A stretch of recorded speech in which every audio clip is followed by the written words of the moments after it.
Y vamos a ir al libro de Éxodo, el primer capítulo de Éxodo.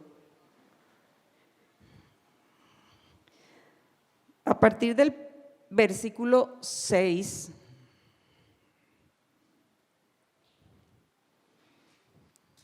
Amén. Y leemos, dice la palabra de Dios: y murió José y todos sus hermanos y toda aquella generación. Y los hijos de Israel fructificaron y se multiplicaron, y fueron aumentados y fortalecidos en extremo, y se llenó de ellos la tierra. Entre tanto se levantó sobre Egipto un nuevo rey que no conocía a José, y dijo a su pueblo: he aquí el pueblo de los hijos de Israel es mayor y más fuerte que nosotros.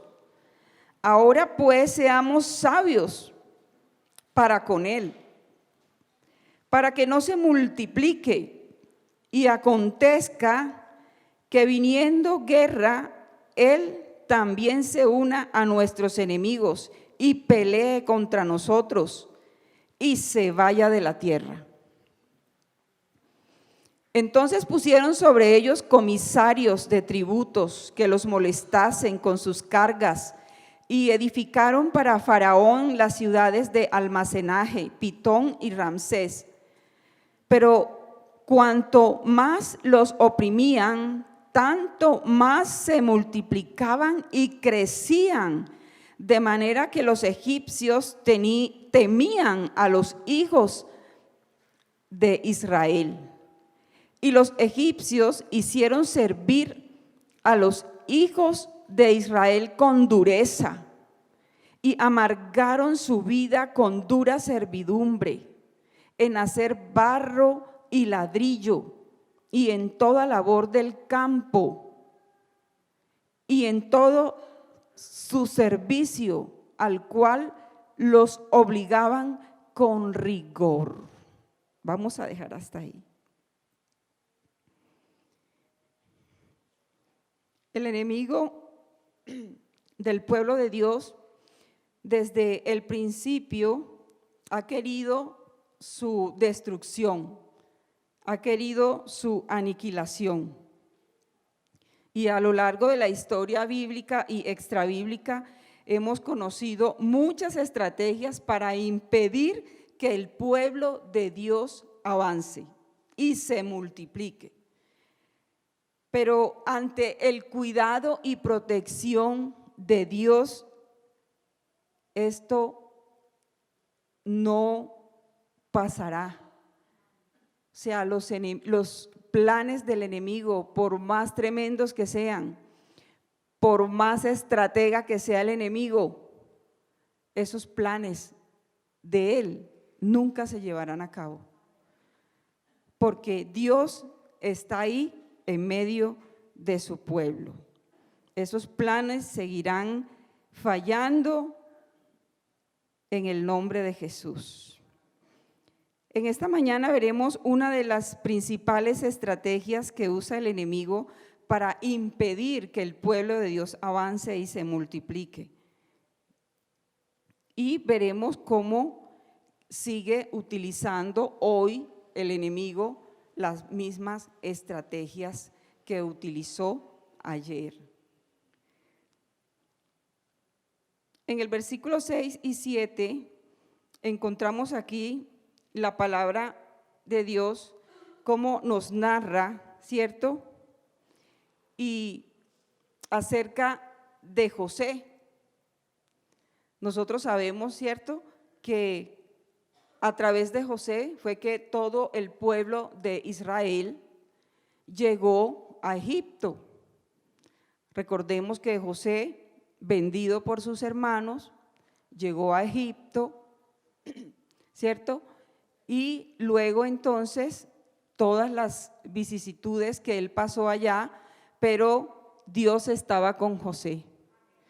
Y sabemos que al final José fue gobernador de Egipto. y fue allí donde él trajo a su familia por la hambruna que comenzó en ese tiempo, allí en toda esa parte de Canaán, de Egipto y Canaán. Entonces se establecieron allí toda la familia de José, Israel con todos sus hijos. Y aquí ya está narrando que había muerto José y toda esa generación, murieron todos ellos. Y dice que los hijos de Israel se fructificaron, multiplicaron, ¿sí? Se llenó de ellos toda la tierra, fueron aumentados y fortalecidos en extremo. Y recordemos que Dios en su misericordia estaba dando cumplimiento a esa promesa que le hizo a Abraham, ¿cierto? ¿Cómo fue la promesa? Mira el cielo, ¿cierto? Mira la arena del mar. ¿La puedes contar? Imposible. Así será tu descendencia. Entonces vemos que esta es una promesa que el Señor estaba cumpliendo allí en el pueblo de Israel. Pero esta multiplicación para nada le estaba gustando a este nuevo faraón o rey que estaba en Egipto y que no conocía la historia del pueblo de Israel. No sabía quiénes eran ellos en realidad. Este nuevo rey de Egipto. Así que entonces, como estábamos allí leyendo, él reúne al pueblo de Egipto, ¿cierto? Y les manifiesta que este era un pueblo que estaba muy grande, se había multiplicado y que eran más fuertes que ellos. Así que tenía que hacer algo para impedir que ellos siguieran creciendo, ¿sí? Para impedir que ellos fueran aumentados en número.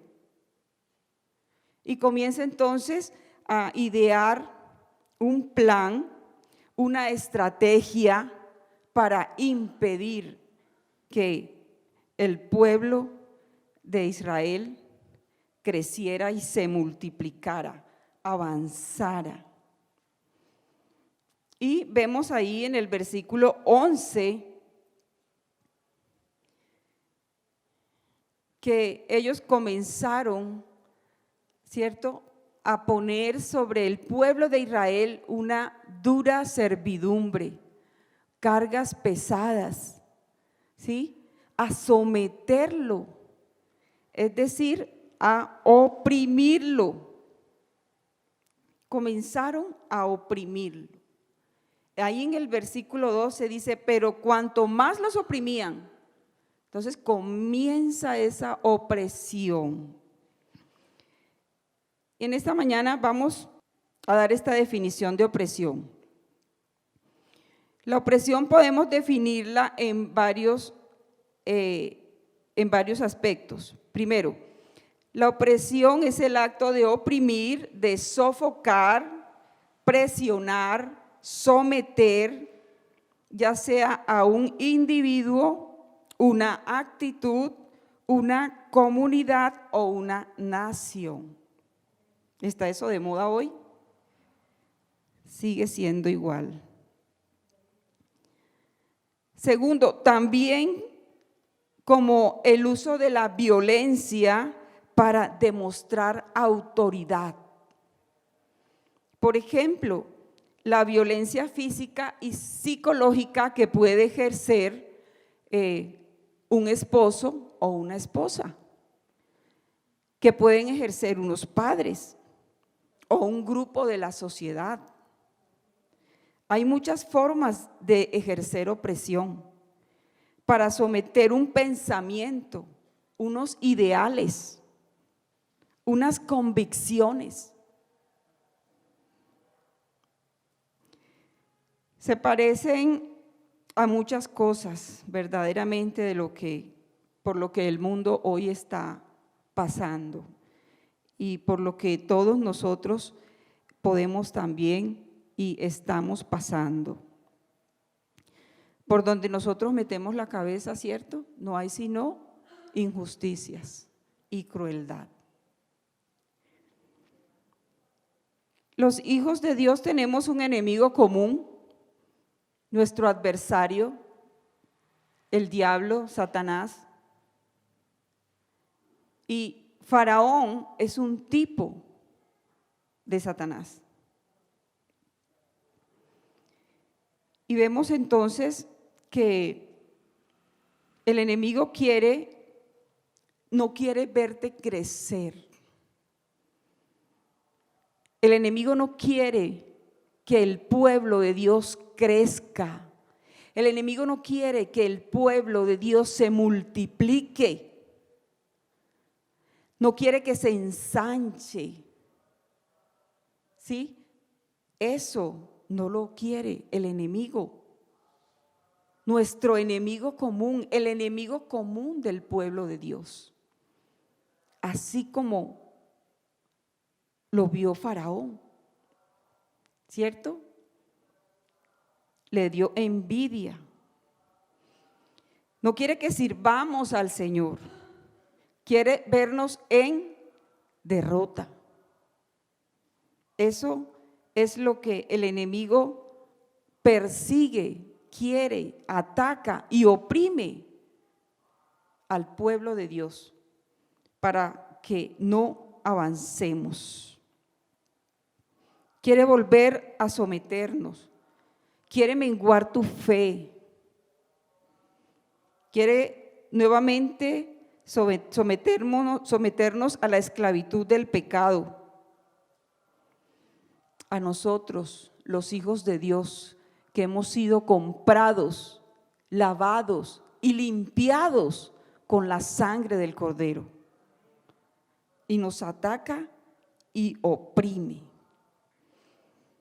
Hay muchas cosas que el enemigo hace para oprimirte.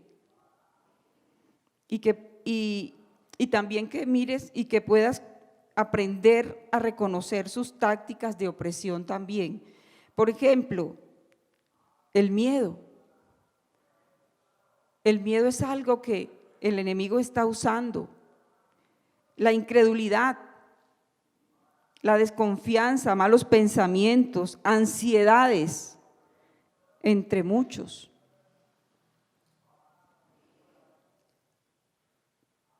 Pero vamos a referirnos en esta oportunidad a lo que es el miedo, el temor, ¿cierto?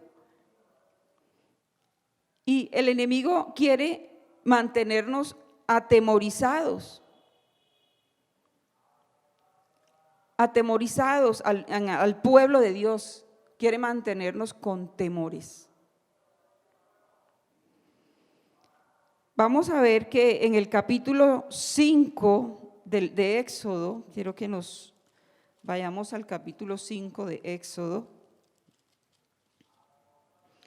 en el verso 21.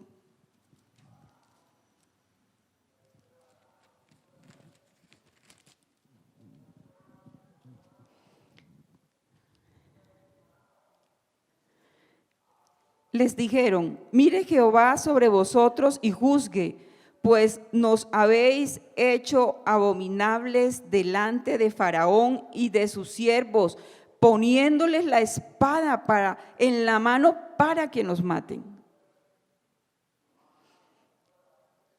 Encontramos aquí que como Moisés había sido llamado por Dios para liberar al pueblo y lo comisiona para que vaya a sacar al pueblo de Israel de la esclavitud.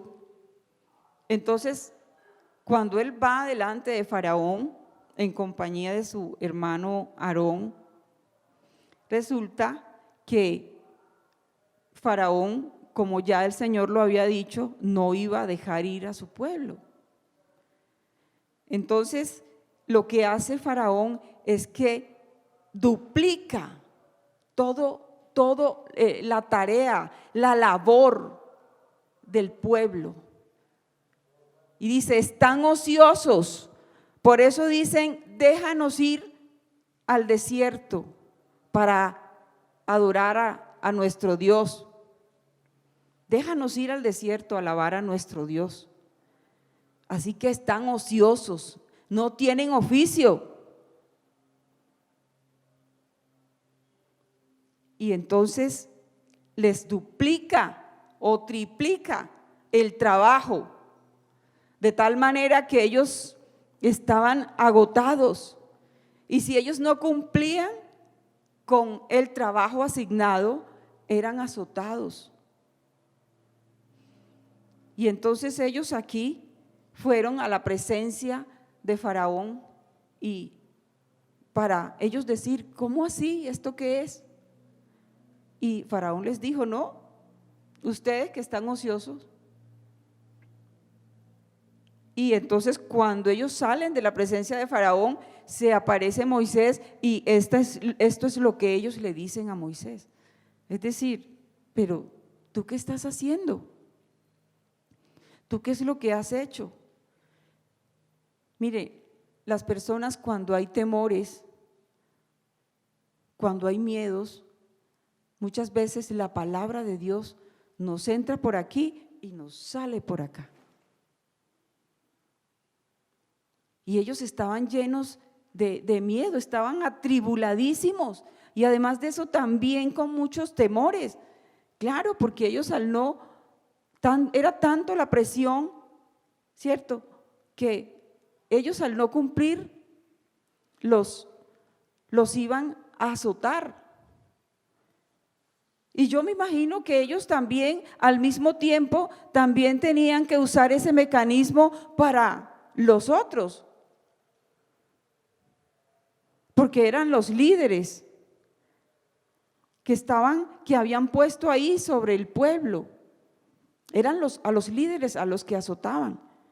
Y si a ellos los azotaban, ellos también tenían que verse abocados a maltratar también a todo el pueblo si no cumplían con lo que debían entregar de su trabajo. Entonces, cuando hay ese miedo, esa opresión por el miedo, no escuchamos la voz de Dios. No creemos. Ellos no creyeron que Dios había enviado a Moisés. Entonces mire cómo el miedo influye, ¿cierto? Cómo esa opresión que muchas veces ejerce el enemigo en el pueblo de Dios influye para que esa fe mengue, para que no avancemos, para que tú de pronto no creas lo que Dios te está mandando a hacer o no pongas atención, ¿sí? Y que esa palabra no llegue a tu corazón, ¿sí? Es decir, Moisés, cállate, mejor quédate tranquilo. Moisés, mejor no digas nada. ¿Para qué viniste, Moisés? Mira todo lo que has provocado que hagan con nosotros. ¿Sí? Eso era más o menos lo que ellos aquí estaban expresando.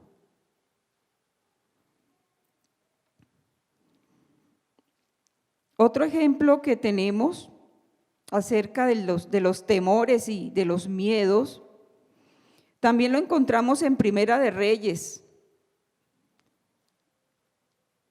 el verso 17.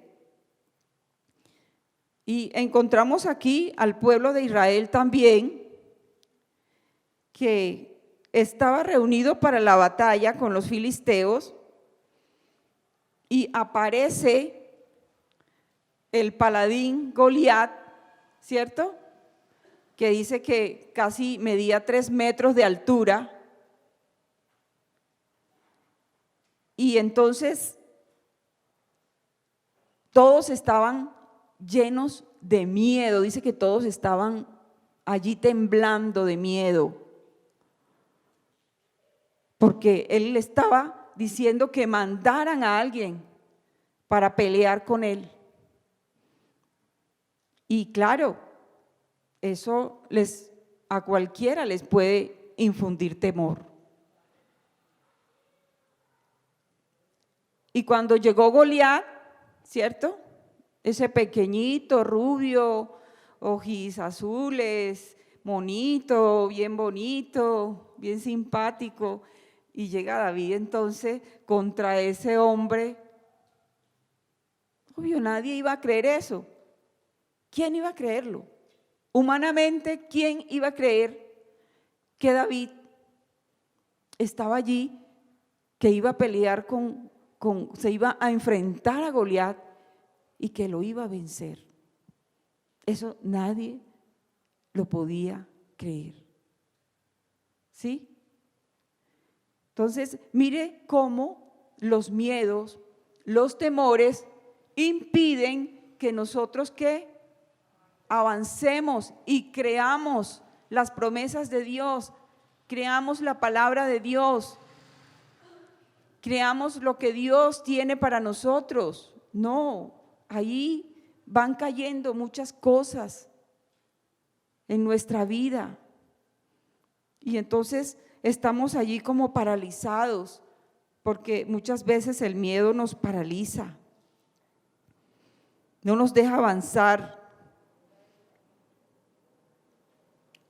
Hay muchos creyentes que le tienen miedo a todo, o muchas personas que le tienen miedo a todo, ¿cierto? Y esto los tiene allí paralizados.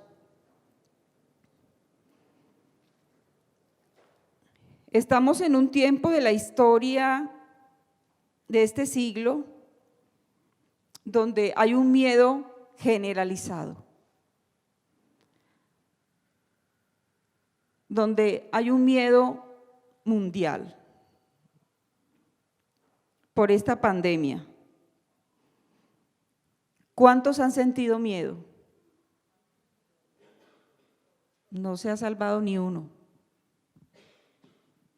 El que diga que no ha sentido miedo en este tiempo es mentiroso. Porque sí hemos experimentado el miedo, el temor por toda esta situación, por toda esta pandemia que nos ha paralizado, ¿cierto? Paralizó la economía, nos confinaron, nos encerraron, los lugares públicos cerrados, nos taparon la boca todavía.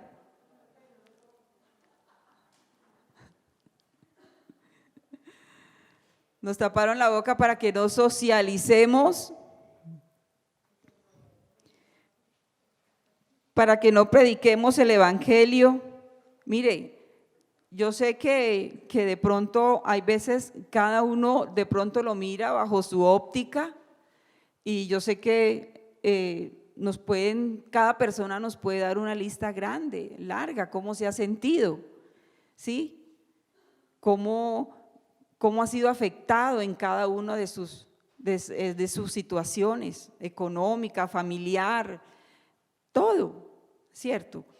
Pero hay algo que lo veo o de pronto como pueblo de Dios lo podemos ver como una opresión y estrategia del enemigo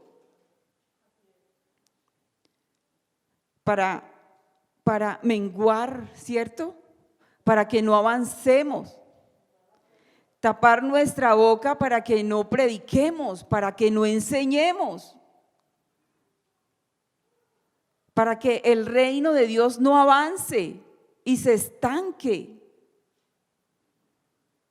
Nosotros vemos que iglesias cerradas, muchos ministerios han caído, muchos ministerios menguados, todo. Pero estos son tiempos de prueba, realmente estos son tiempos de prueba. Y el enemigo sabe que le queda poco tiempo y quiere menguar tu fe, quiere debilitarte, para que no avancemos hacia lo que Dios tiene para cada uno de nosotros. Para que la iglesia no avance en el establecimiento del reino de Dios. Porque es un atraso, ¿cierto que sí? ¿Cómo lo ve usted? Es un atraso.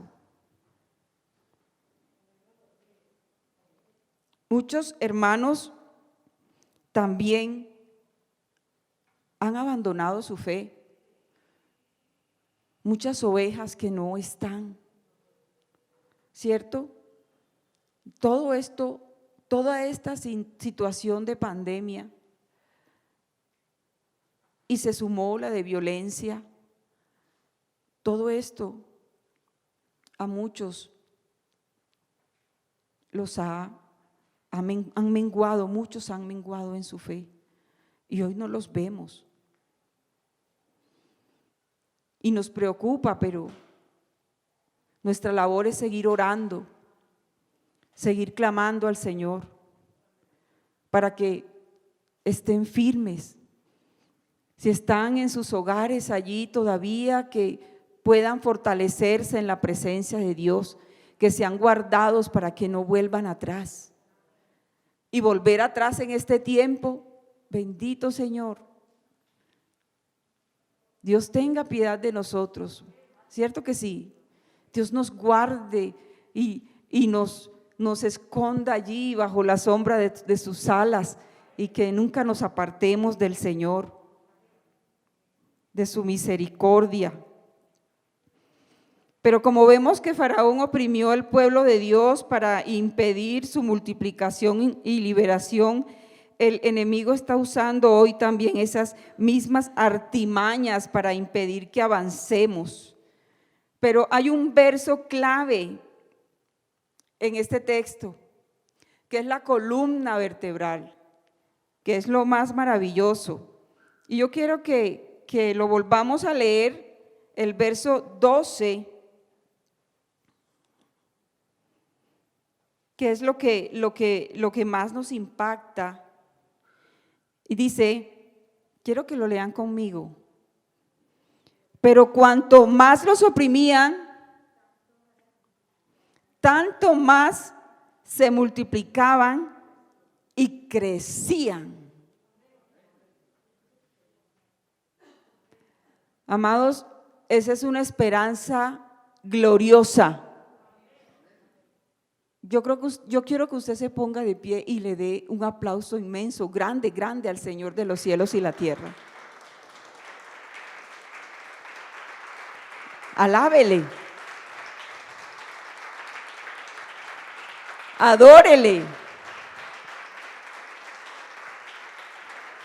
Alábele porque usted no va a menguar en su fe.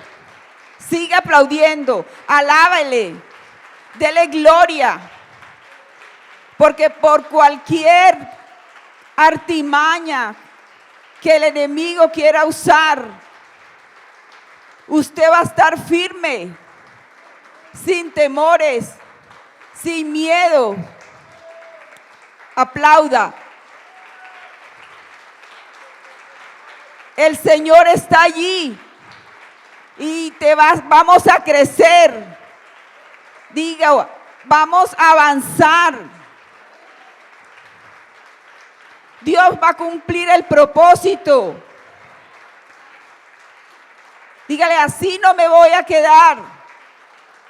Así como estoy hoy, aplauda. Así como estoy hoy, no me voy a quedar. Porque voy a avanzar. Porque lo que viene es bendición. Lo que viene es multiplicación para mi vida, para la iglesia. Vamos a crecer y a multiplicarnos. Aleluya. Gloria al Señor. Póngase cómodo.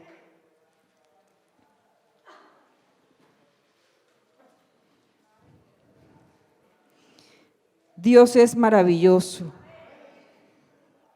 Nosotros tenemos un Dios vivo. Y Jesús no murió en vano, mis amados. Lo que estaba ahí haciendo el Señor aquí, dando cumplimiento a su promesa, hoy también el Señor seguirá dando cumplimiento a sus promesas con los hijos de Dios, con nosotros, el pueblo escogido de Dios. Y no nos vamos a aminorar, no. Al contrario, todo esto que está pasando es para la gloria de Dios. Todas las vicisitudes por las que hemos venido pasando, todo esto será para su gloria, por lo que viene, porque esto no lo puede detener nadie, amados hermanos. Ni el enemigo con todas sus estrategias puede detener el crecimiento de la iglesia del Señor, de su palabra, de la semilla que la iglesia siembra. Porque cuando la semilla la siembras, naturalmente tiene que nacer, crecer y multiplicarse, dar fruto. Y eso es a lo que está llamado la iglesia del Señor. A crecer y a dar fruto y a multiplicarse por doquier, por todas partes, en todo el mundo. Yo creo que se acerca un tiempo en la historia donde la iglesia va a ser ensanchada, fortalecida. Pero mis amados, nosotros tenemos que reprender toda artimaña del enemigo que esté usando para estar allí impidiendo la gloria de Dios en tu vida. Tienes que reprender las cosas, todos los pensamientos, emociones y todas esas cosas que vienen a tu corazón, que vienen a tu mente, todos los temores. Todo eso, mis amados, tenemos que reprenderlo en el nombre de Jesucristo. Dice, porque el perfecto amor de Dios, ¿que es quién? ¿Quién es el perfecto amor de Dios? ¿Quién es? Jesucristo. El perfecto amor de Dios echa fuera el temor. Jesús. Jesús que está con nosotros. El Espíritu Santo que mora en nosotros. Ese Espíritu Santo nos levanta, nos fortalece para echar fuera todo. Él nos da la sabiduría para nosotros conocer lo que viene del enemigo, lo que tú conoces cuando hay cosas que te están pasando que no vienen de Dios, que no son de Dios, que no es la fe en Cristo, que no es tu confianza en el Señor. Y eso cuando llegue a tu vida, repréndelo en el nombre de Jesús. Lleva cautivo toda obediencia, todo pensamiento a la obediencia de Cristo. Así que mis amados hermanos, esta es nuestra realidad. ¿Sí? Dios usa cualquier situación difícil, pero la verdadera realidad nuestra es eso que encontramos allí en este verso 12, poderoso. Esta es la verdadera bendición y promesa para nosotros, para siempre, hasta que el Señor venga por nosotros. De expansión, de crecimiento, de ensanchamiento para su gloria, porque el Señor, Él vino a rescatar. A eso vino. Él vino a salvar y lo seguirá haciendo. Si de una manera particular algún creyente no lo quiera hacer, eso no va a impedir que el Señor avance. Sí, eso no va a impedir que el Señor cumpla sus promesas. Hay muchos que lo harán. Amén. Pero nosotros sí también lo vamos a hacer. Nosotros también lo haremos para la gloria de Dios. Sembraremos y sembraremos y nadie nos podrá callar. Aunque tengamos un tapabocas, lo que sea, en medio de la pandemia, en medio de las dificultades, de las violencias, allí vamos a avanzar. Allí va a crecer la semilla de su palabra. Amén, gloria a Dios, mis amados hermanos, vamos a ponernos en pie.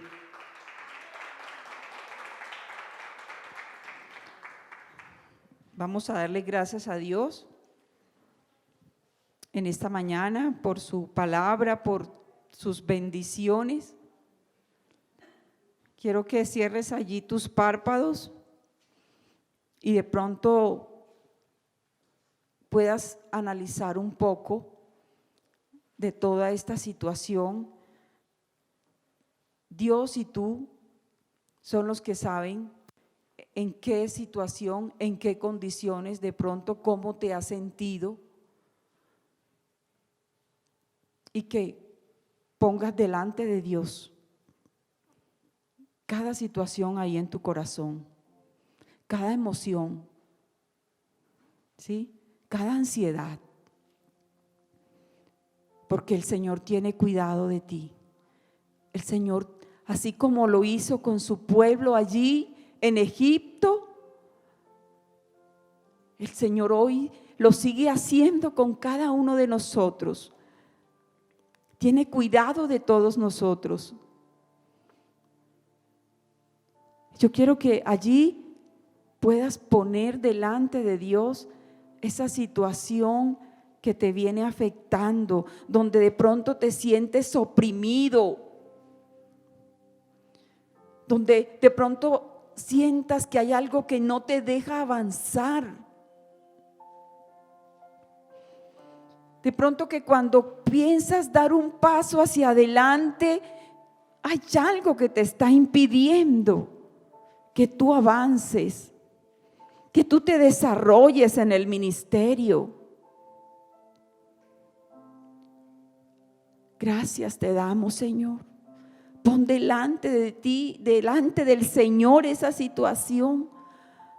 Pon delante de Dios cada situación de tu corazón y fortalécete en Él.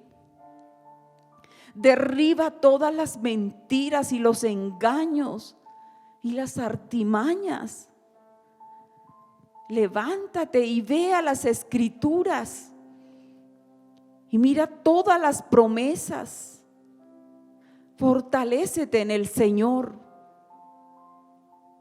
Gracias, Dios, te damos en esta hora. Reprende en el nombre de Jesús todo aquello que no viene de Dios a tu vida, por todas las situaciones que nos rodean hoy. Bendito Dios, te adoramos, Señor, te bendecimos,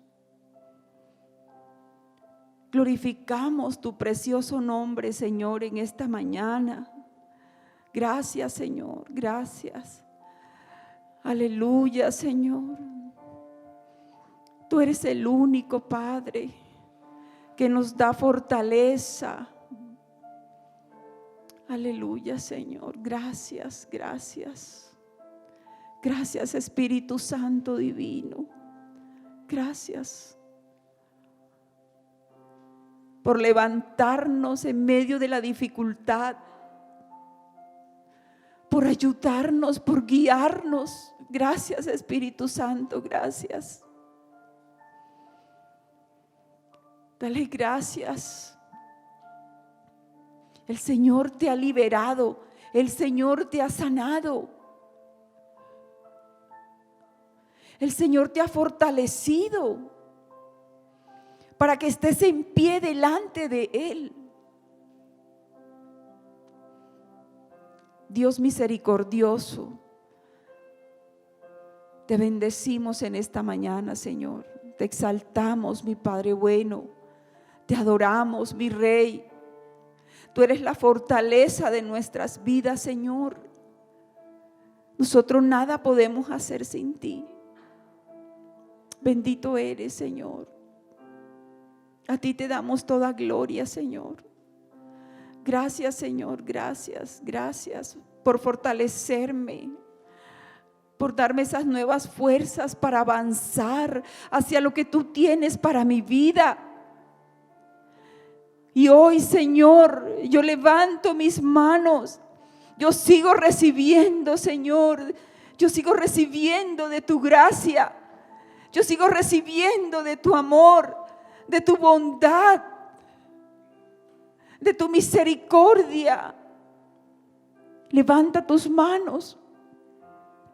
Abre tus manos. Y dile, Señor, yo sigo recibiendo de tus bondades y misericordias, porque me has lavado, me has escogido para que esté delante de ti, para que avance en medio de la dificultad, en medio de la escasez. Aleluya, Señor. Bendito Dios Todopoderoso, te exaltamos.